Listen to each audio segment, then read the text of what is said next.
Halo, Assalamualaikum warahmatullahi wabarakatuh. Pada kali ini kita belajar trias politika secara online. Saya akan menjelaskan dari eksekutif, legislatif, dan yudikatif. Oke, baik kita definisikan dulu apa itu trias politika.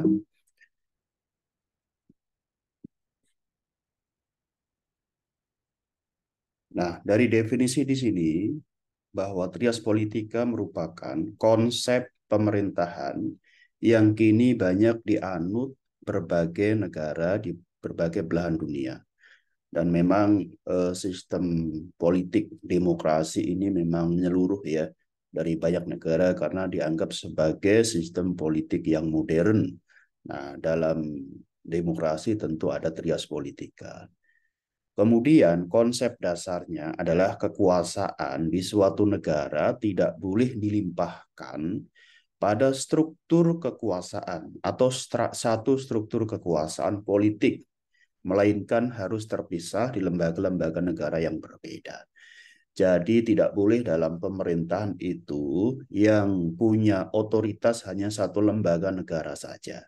Karena kalau satu lembaga negara saja yang berkuasa itu ditakutkan akan terjadi sentralisasi atau otoritasi kekuasaan yang dikuasai oleh satu lembaga negara. Oleh karena itu harus ada lembaga-lembaga yang lain yang bisa saling bersinergi dan saling mengontrol satu sama lain. Nah, ini pengertian dari trias politika. Yang pertama adalah dari John Locke, salah satu tokoh yang sebagai founding father trias politika. Nah, yang mendasari muncul teori pembagian kekuasaan sebagai gagasan awal untuk menghindari adanya pemusatan kekuasaan atau absolutisme dalam suatu negara. Jadi menurut John Locke, negara tidak boleh terpusat atau negara tidak boleh terjadi pemusatan kekuasaan. Karena kalau pemusatan kekuasaan itu terjadi, maka tidak akan muncul pelibatan masyarakat atau pelibatan lembaga-lembaga yang lain seperti itu. Jadi tidak boleh absolut ya. Yang kedua, menurut Montesquieu, ini juga salah satu pemikir trias politika berkebangsaan Perancis, mengemukakan teorinya yang disebut dengan trias politika. Nah, kemudian di sini kita bedakan antara John Locke dengan Montesquieu. Kalau John Locke itu yang pertama kekuasaan legislatif itu ditambah yudikatif ya. Yang kedua kekuasaan federatif yaitu eksekutif hubungan luar negeri. Nah, ini di John Locke itu kalau kita perhatikan memang sudah terjadi kekuasaan yang dibagi ya, legislatif, federatif. Legislatif itu di dalamnya ada yudikatif ya, kemudian federatif itu ada eksekutif hubungan luar negeri. Artinya dua komponen ini saling kontrol satu sama lain. Yang kedua adalah dari Montesquieu ya. Teori pemisahan kekuasaan atau distribution of power, trias politika. Yang pertama, Montesquieu membagi legislatif, yudikatif, dan eksekutif. Nah, ini digunakan dalam trias politika di negara kita. Sistem kita demokrasi menggunakan tiga pemisahan kekuasaan atau distribution of power, sehingga terjadi sinergi dan saling check and balance satu sama lain di antara lembaga-lembaga ini. Nah, kita masuk ke eksekutif. Di sini ada bagian dari trias politika, bahwa eksekutif itu salah satu dari trias politika. Nah, eksekutif itu yang menjalankan pemerintahan. Itu yang pertama. Yang kedua, kekuasaan negara yang menjalankan serta membuat undang-undang atau kebijakan. Eksekutif juga membuat undang-undang, misalnya sebagai perpres, kemudian peraturan daerah, ya, permen, peraturan menteri dan sebagainya. Itu bagian dari suatu kebijakan yang dilakukan oleh eksekutif. Yang ketiga, pusat atau inti pemerintahan. Kenapa dikatakan begitu? Karena memang yang menjalankan pemerintahan dan mengaplikasikan kebijakan-kebijakan itu adalah lembaga eksekutif ya. Jadi kalau di sini adalah pemerintah adalah organisasi atau wadah dari orang-orang atau institusi yang menjalankan dan merumuskan kebijakan. Nah, ada dua peran utama dalam eksekutif. Yang pertama adalah sebagai kepala negara. Nah, sebagai kepala negara ini pejabat yang berkedudukan sebagai kepala pemerintahan formal dan juru bicara pemerintahan. Fungsinya apa? Untuk menjalankan peran-peran yang bersifat seremonial, seperti itu. Nah, ini kita sudah memiliki 7 presiden dan kemudian tahun 2024 nanti kita akan memiliki presiden yang baru. Jadi ada 8 presiden dan seterusnya. Nah, ini estafet ini yang harus dijalankan oleh pemerintahan kita karena sistem kita menggunakan demokrasi yang harus ada pergantian atau sirkulasi kekuasaan. Itu yang pertama sebagai kepala negara. Yang kedua, kepala pemerintahan, yaitu memimpin dan mengawasi pejabat-pejabat dan agen-agen pemerintahan, berfungsi merumuskan dan melaksanakan kebijakan pemerintahan. Nah, kepala pemerintahan itu ya tentu sebagai pengelola ya, sebagai perumus ya, menjalankan proses birokrasi pemerintahan, kemudian melaksanakan kebijakan pemerintah, menjalankan anggaran yang sudah ditetapkan oleh legislatif, kemudian dijalankan untuk kegiatan-kegiatan yang berkaitan dengan negara dan rakyat Indonesia. Ya, tentu tujuannya untuk mensejahterakan bangsa Indonesia. Kemudian dalam sistem presidensial, menteri-menteri merupakan pembantu presiden dan langsung dipimpin olehnya. Jadi presiden itu dipimpin atau di bawah. Presiden itu memimpin para menteri. Jadi menteri-menteri itu sebetulnya tangan kepanjangan dari presiden. Jadi semua apa yang dilakukan oleh menteri itu harus sesuai dengan apa yang diinginkan oleh presiden. Tidak ada kemudian motif menteri ini, itu, dan sebagainya, tetapi harus sesuai dengan kehendak dari presiden. Karena memang menteri adalah pembantunya presiden yang harus membantu presiden dalam mewujudkan cita-cita bangsa Indonesia. Ya. Yang selanjutnya dalam sistem parlementer, para menteri dipimpin oleh seorang perdana menteri. Ya, Indonesia pernah ya zaman Bung Karno itu ada perdana menteri. Ya, memang presiden sebagai kepala negara, kemudian perdana menteri sebagai kepala pemerintahan, seperti itu. Nah, untuk sekarang Indonesia menggunakan republik ya, presiden sebagai kepala negara, kemudian juga presiden sebagai kepala pemerintahan. Jadi ada dua fungsi presiden di sini. Nah, selanjutnya sistem pemerintahan presidensial. Nah, di sini kita definisikan dulu, merupakan sistem pemerintahan di mana kepala pemerintahan dipegang oleh presiden dan pemerintahan tidak bertanggung jawab kepada parlemen legislatif ya. Ini definisi dari sistem presidensial. Kemudian ciri-cirinya apa? Yang pertama, pemerintahan presidensial didasarkan pada prinsip pemisahan kekuasaan. Ya, kemudian yang kedua, eksekutif tidak mempunyai kekuasaan yang untuk menyatu dengan legislatif. Yang ketiga, kabinet bertanggung jawab kepada presiden. Yang keempat, eksekutif dipilih melalui pemilu. Ini ciri-ciri dari sistem pemerintahan presidensial. Jadi eksekutif itu tidak secara otomatis diwariskan, tetapi harus melalui mekanisme pemilihan umum. Nah, yang kemudian mengenai menteri, jadi menteri bertanggung jawab kepada presiden karena presiden berkedudukan sebagai kepala negara sekaligus kepala pemerintahan. Jadi menteri-menteri ini tadi saya katakan sebagai kepanjangan dari tangan presiden. Apapun dilakukan oleh menteri itu sebetulnya bentuk dari pertanggungjawaban kepada presiden. Dan ketika menteri sudah tidak bisa bertugas atau tidak sesuai dengan apa yang diinginkan oleh presiden, maka ada reshuffle ya, bisa direshuffle sesuai dengan mekanisme-mekanisme yang telah dijalankan dalam sebuah pemerintahan. Nah, selanjutnya sistem pemerintahan parlementer. Nah, ini ciri-cirinya. Yang pertama, pemerintahan parlemen didasarkan pada prinsip pembagian kekuasaan karena menggunakan trias politika tadi harus saling sinergi dan saling kontrol satu sama lain. Ya tentu kontrol itu bukan untuk destruktif, tetapi kontrol di sini sebagai hal yang memang untuk menuju konstruktif. Ya.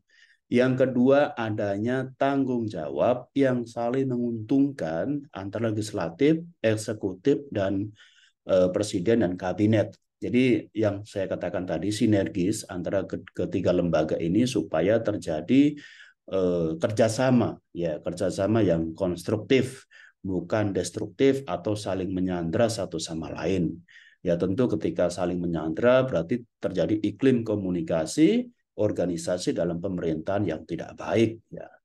Yang ketiga, eksekutif dipilih oleh kepala pemerintahan dengan persetujuan legislatif karena sistem parlementer ini memang parlementer sangat kokoh ya, sangat kuat ya.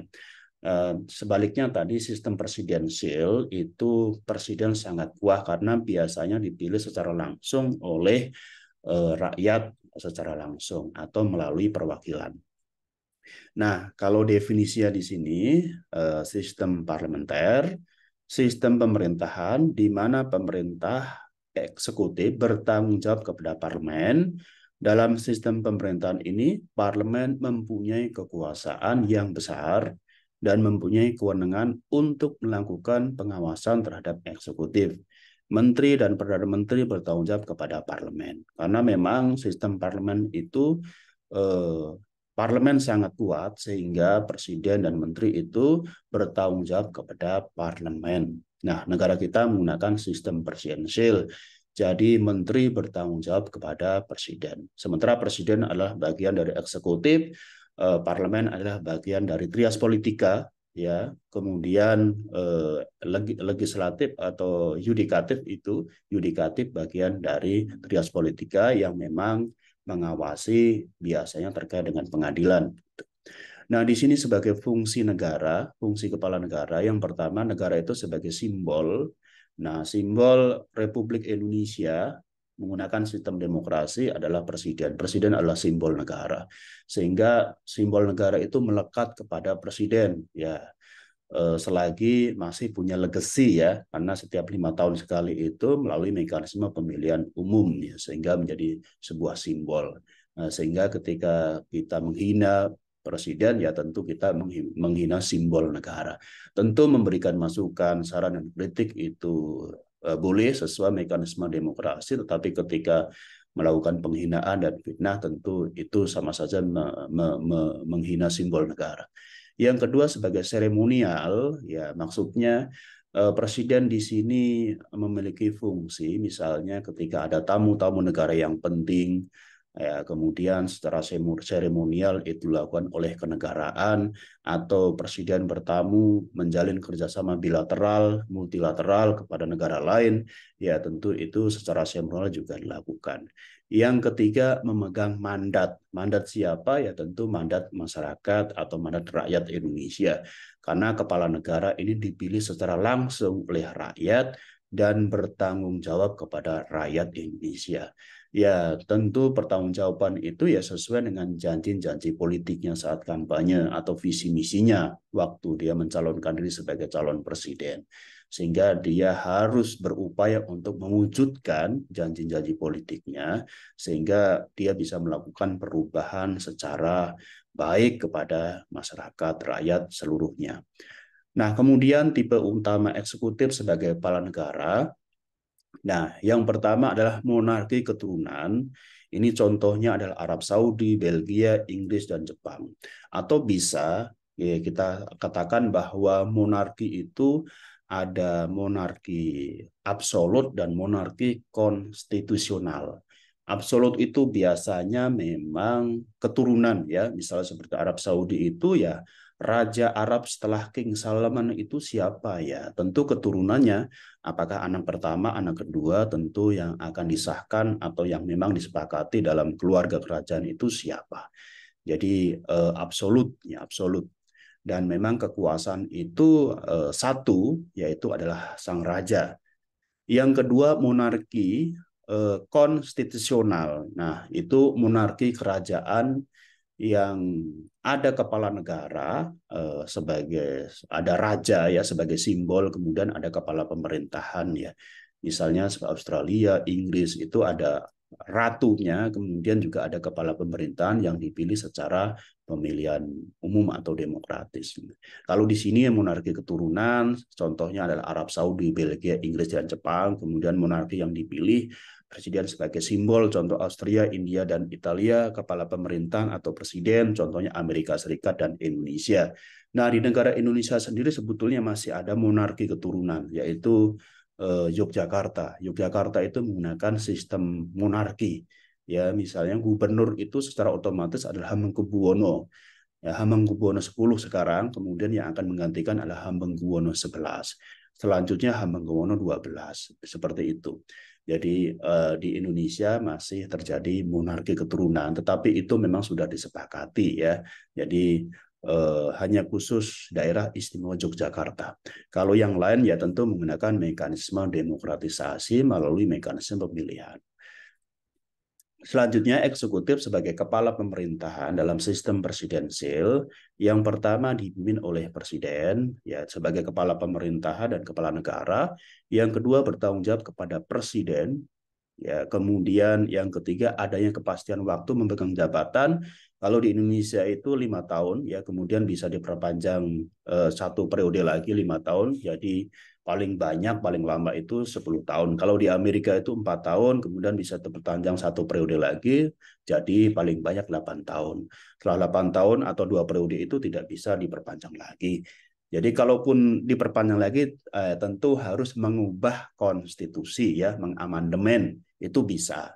Tapi dengan persetujuan DPR, tentu juga dengan opini-opini atau mendengarkan suara rakyat ya, seperti itu. Yang keempat adalah pemisahan jabatan ya, pemisahan jabatan karena tadi jangan supaya tidak terjadi pemusatan kekuasaan. Harus ada pemisahan jabatan, saling sinergi, saling kontrol satu sama lain, memberikan masukan, sehingga upaya pemisahan jabatan itu diharapkan sebagai check and balance. Yang kelima, check and balance ya, check and balance, jadi saling kontrol satu sama lain. Tentu saja eksekutif sebagai kepala negara pemerintah dalam sistem presiden itu harus bisa memberikan kontrol, masukan-masukan, dan sinergi bersama untuk mencapai kesejahteraan. Nah, selanjutnya eksekutif sebagai kepala pemerintahan dalam sistem parlementer yang pertama dipimpin oleh Perdana Menteri, karena kepala negara adalah seorang presiden, kepala pemerintahan adalah Perdana Menteri, ya tentu ini ada dua kekuasaan ya, yang pertama kepala negara, yang kedua kepala pemerintahan. Ya tentu dua kekuasaan itu sudah terbagi tugas dan tanggung jawabnya masing-masing. Itu yang pertama. Yang kedua bertanggung jawab kepada parlemen. Nah, eksekutif bertanggung jawab kepada parlemen. Ya, misalnya para menteri itu bertanggung jawab kepada parlemen. Karena parlementarisme itu berarti kekuatan parlemen itu kokoh ya, tidak seperti presidensil. Kalau presidensil itu kekuatan presiden itu adalah kokoh. Yang ketiga, ketidakpastian waktu memegang jabatan. Kalau ini saya pikir bisa disepakati, apakah 5 tahun sekali, 4 tahun sekali terjadi pemilihan umum, atau dalam konstitusi itu memang tidak adanya kepastian waktu memegang jabatan. Ini terjadi, ini tentu rujukannya adalah undang-undang yang memang sudah disepakati di anggota legislatif, begitu sudah diketok palu. Nah, ini saya pikir ini bisa menyelesaikan. Yang keempat, fusi jabatan. Fusi jabatan itu menggabungkan kekuasaan. Nah, yang kelima, supremasi parlemen. Ya. Kemudian wewenang badan eksekutif. Yang pertama, administratif, ya sesuatu yang administratif, birokratif, ya itu menjadi wewenang badan eksekutif, ya sesuatu yang memang prosedural, ya. Jadi ada tahapan-tahapan, ada prosedural yang dijalankan dalam badan eksekutif. Yang kedua, legislatif. Legislatif itu juga menjadi wewenang badan eksekutif. Jadi badan eksekutif itu tidak hanya menjalankan pemerintah, tetapi juga bisa membuat peraturan daerah, ya peraturan menteri, misalnya Permendikbud dalam dunia pendidikan ya, kemudian peraturan daerah di tingkat kabupaten, di tingkat provinsi dan sebagainya, atau peraturan presiden di tingkat pusat, ya nasional. Nah itu fungsinya sebagai legislatif. Yang ketiga keamanan, ya, keamanan negara. Ya tentu eksekutif itulah yang kemudian bisa menjamin keamanan. Apakah negara dalam kondisi aman, negara dalam kondisi darurat dan sebagainya. Apakah misalnya kepala negara memutuskan untuk perang misalnya, nah, itu wewenang dari eksekutif. Ya sehingga dalam suasana dan situasi seperti itu, negara membutuhkan seorang presiden yang bijaksana sehingga ketika emosi marah dengan negara lain kemudian memutuskan perang, dan ini akan terjadi semacam kerugian karena perang itu baik yang menang dan baik yang kalah tentu sama-sama akan menjadi korban, apalagi yang kalah. Yang menang pun menjadi korban, yang kalah apalagi. Yang keempat yudikatif. Yudikatif itu fungsinya memberikan gerasi, amnesti dan lain sebagainya.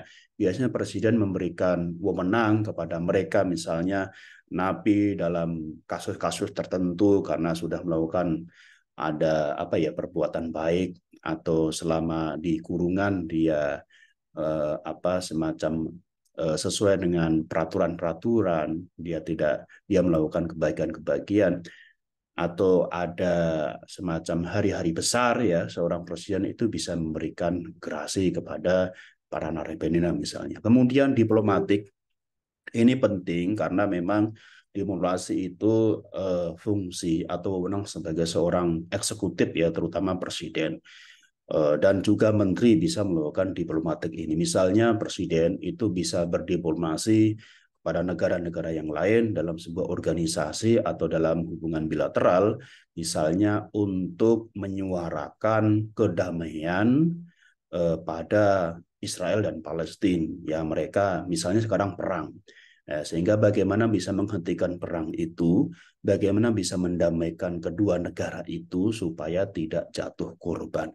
Nah ini fungsi diplomasi bisa diperankan oleh eksekutif atau presiden, tentu didampingi oleh menteri luar negeri seperti itu. Nah kemudian dalam melaksanakan fungsi penertiban umum, badan eksekutif dapat menghasilkan sejumlah keputusan-keputusan yang mengikat. Misalnya apa? Misalnya peraturan pemerintah, keputusan presiden, kepres, instruksi presiden, inpres, keputusan menteri, Kepmen, dan lain sebagainya. Nah, itu fungsinya untuk melakukan penertiban umum atau memang ada kasus-kasus tertentu yang harus menggunakan daya upaya untuk mengaturnya. Nah, kemudian kabinet ekstraparlementer, di sini ada Zaken kabinet. Apa itu Zaken kabinet? Zaken kabinet adalah suatu kabinet yang mengikat diri untuk menyelenggarakan suatu program yang terbatas. Jadi Zaken kabinet itu biasanya memang memilih kabinet yang profesional, kabinet yang memiliki kepakaran untuk menyelesaikan masalah-masalah kenegaraan. Itu Zaken kabinet. Yang kedua, kabinet nasional, suatu kabinet yang menteri-menterinya diambil dari berbagai golongan masyarakat. Misalnya dari Sabang sampai Merauke itu merepresentasikan, mereka representasi dari golongan-golongan atau representasi dari daerah-daerah, atau bahkan representasi dari partai-partai politik. Saya pikir memang di Indonesia itu ya prakteknya tidak hanya Zaken kabinet tetapi mix ya, Zaken kabinet dan kabinet nasional. Karena misalnya Presiden Jokowi itu juga mengambil para profesional, misalnya Menteri Ekonomi, misalnya Menteri PU, tapi Presiden Jokowi juga mengambil representasi dari partai-partai politik ya, terutama partai koalisi yang memang sudah memenangkan dalam Pilpres tahun 2019 kemarin. Nah itu ada dua berarti kan, jadi tidak murni Zaken kabinet tetapi juga kabinet nasional. Kabinet nasional dalam hal ini sebetulnya adalah representasi dari partai-partai politik itu.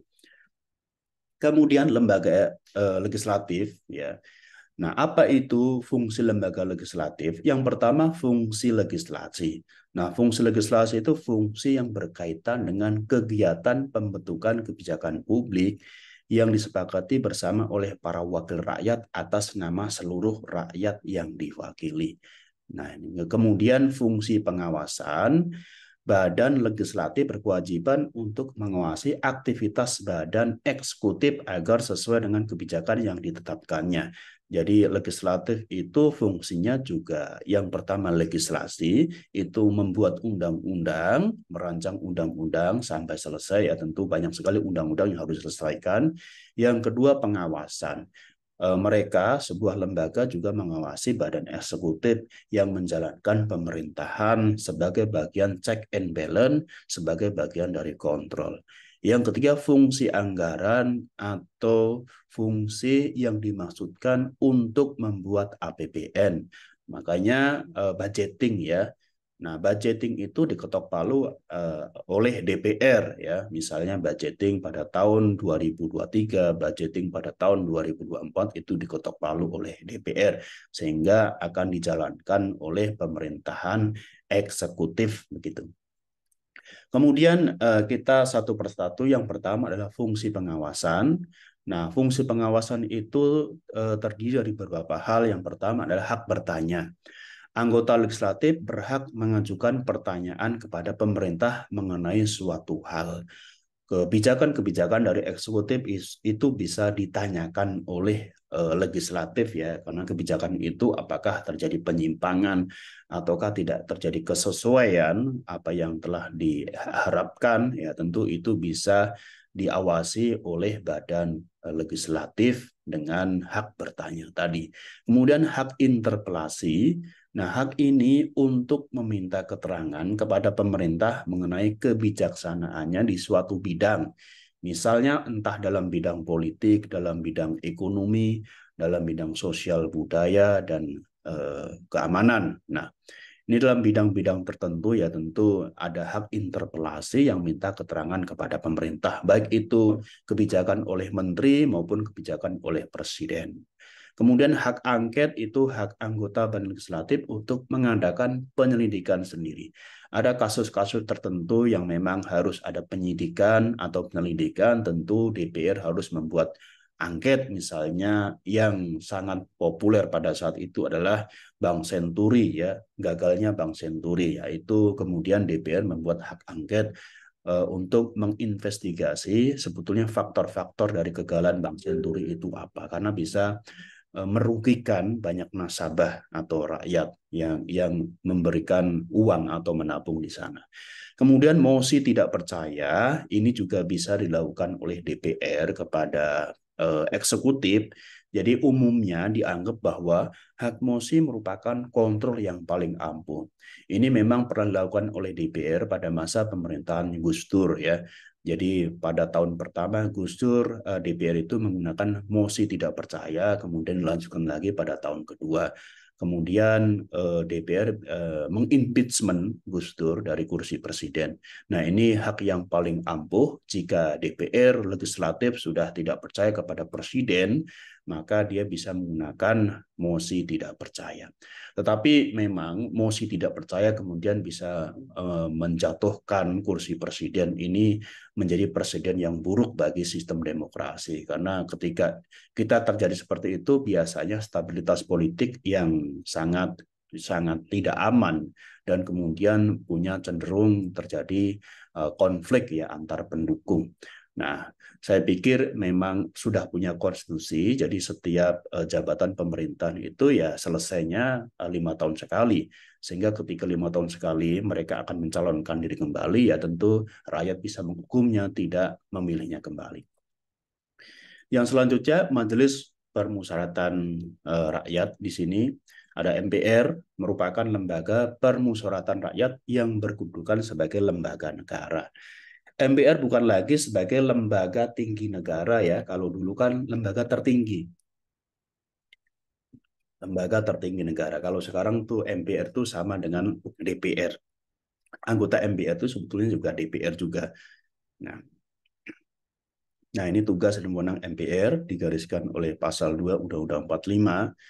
Yang pertama, mengubah dan mentapatkan Undang-Undang Dasar, melantik Presiden dan Wakil Presiden, memutuskan usul DPR berdasarkan keputusan MK untuk menghentikan presiden wakil presiden, pelantik presiden wakil presiden, memberhentikan presiden wakil presiden dalam masa jabatan menurut Undang-Undang Dasar, memilih wakil presiden dari 2 calon apabila terjadi kekosongan. Kalau dulu zaman Orde Baru, MPR itu memilih menentukan presiden dan wakil presiden. Tapi dalam reformasi sekarang, MPR hanya melantik presiden dan wakil presiden. Ya, karena memang terjadi perubahan mekanisme pemilihan ya, yang dulunya sentralistik sekarang desentralistik, yang dulunya itu melalui pemilihan MPR sekarang sudah melalui pemilihan langsung. Kemudian MPR itu terdiri dari DPR, Political Representation, dan DPD, Regional Representative. Jadi anggota MPR itu ya anggota DPR dan anggota DPD. Begitu. Jadi anggota MPR ketika sidang minimal 1 kali dalam 1 tahun itu ya semua anggota DPR dan semua anggota DPD. Kemudian Dewan Perwakilan Rakyat di sini ada Dewan Perwakilan Daerah ya, adalah suatu struktur legislatif yang punya kewenangan membentuk undang-undang. Kemudian DPD ini ya, bukan DPR ya. Kemudian dalam bentuk undang-undang tersebut DPD harus melakukan pembahasan serta persetujuan bersama Presiden. Nah, fungsi yang melekat pada DPD adalah fungsi anggaran, legislatif, dan fungsi pengawasan. Masih DPR, kemudian DPD, ya DPD merupakan representasi langsung rakyat di daerah yang menjadi konstituen perwakilannya. Jadi representasi daerah-daerah itu adalah DPD, ya representasi daerah, suara-suara daerah itu kemudian dihimpun dalam sebuah kelembagaan namanya DPD. Nah, tugas dan tanggung jawab DPD bersifat pada pengawasan dan pengusulan realisasi hubungan pusat dan daerah beserta kepentingan yang ada di dalamnya dalam produk perundang-undangan. Nah, 3 dalam hal ini sebenarnya peran DPD sangat strategis. Kenapa demikian? Karena pemerintahan pusat sebenarnya mempunyai rekan kerja yang seimbang, balance dalam hal ini penyelenggara hubungan pemerintah dan pusat, sehingga terjadi komunikasi yang baik antara pemerintahan pusat dan pemerintahan daerah sehingga tidak terjadi gap ya. Kalau dulu kan sentralistik semuanya ke pusat ya, sekarang terjadi otonomi daerah ya, pemerintahan daerah itu baik itu level kabupaten, kota dan pemerintahan provinsi itu bisa mengembangkan daerah sesuai dengan kekhasannya masing-masing. Nah, kemudian lembaga yudikatif di sini ada MA, Mahkamah Agung, ada MK, Mahkamah Konstitusi, kemudian ada KY, Komisi Yudisial. Yang pertama Mahkamah Agung. Nah, Hakim Agung harus memiliki integritas dan kepribadian yang tidak tercela, adil, profesional, dan pengalaman di bidang hukum karena memang MA ini dianggap sebagai perwakilan Tuhan yang memang harus adil seadil-adilnya. Ya, kemudian juga tidak boleh dia memiliki sifat yang tercela dan sifatnya parsial atau berpihak kepada kepentingan politik atau kelompok tertentu.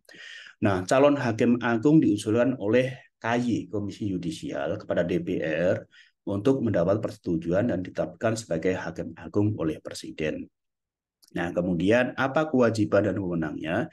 Yang pertama, berwenang mengadil pada tingkat kasasi, menguji peraturan perundang-undangan di bawah undang-undang terhadap undang-undang, dan mempunyai kewenangan lainnya yang diberikan oleh undang-undang. Yang kedua, mengajukan 3 orang anggota hakim konstitusi ya untuk mengajukan kepada hakim MK. Yang ketiga, memberikan pertimbangan dalam hal presiden memberi gerasi dan rehabilitasi. Ini pertimbangan kepada presiden soal rehabilitasi dan kemudian gerasi kepada pihak-pihak tertentu. Selanjutnya Komisi Yudisial, itu anggota Komisi Yudisial itu harus memiliki pengetahuan pengalaman di bidang hukum serta memiliki integritas dan kepribadian yang tidak tercela. Ya, kemudian anggota Komisi Yudisial diangkat dan diberhentikan oleh Presiden dengan persetujuan DPR. Wewenangnya apa? Yang pertama mengusulkan pengangkatan hakim agung, yang kedua mempunyai wewenang lain dalam rangka menjaga dan menegakkan kehormatan, keluhuran martabat serta perilaku hakim. Ini Komisi Yudisial. Yang selanjutnya adalah Mahkamah Konstitusi. Ini adalah lembaga hukum yang saya pikir cukup baru dibandingkan dengan Mahkamah Agung dan Komisi Yudisial di negara Indonesia ini. Nah, Mahkamah Konstitusi ini memiliki integritas dan kepribadian yang tidak tercela, adil, negarawan, memiliki konstitusi, ketatanegaraan, tidak merangkap sebagai pejabat negara, kemudian juga mempunyai 9 orang anggota hakim konstitusi ditetapkan oleh presiden. Diajukan masing-masing 3 orang oleh Mahkamah Agung, 3 orang oleh DPR, dan 3 orang oleh presiden. Jadi memang ini anggotanya usulannya dari presiden, dari DPR, dan dari Mahkamah Agung. Wewenangnya apa? Wewenang dan tanggung jawab. Yang pertama, wewenang mengadili pada tingkat pertama dan terakhir putusan bersifat final untuk menguji undang-undang terhadap undang-undang dasar. Misalnya kemarin amandemen soal undang-undang pencalonan capres dan cawapres, kan undang-undang sebelumnya itu kan minimal usia 40 tahun ya.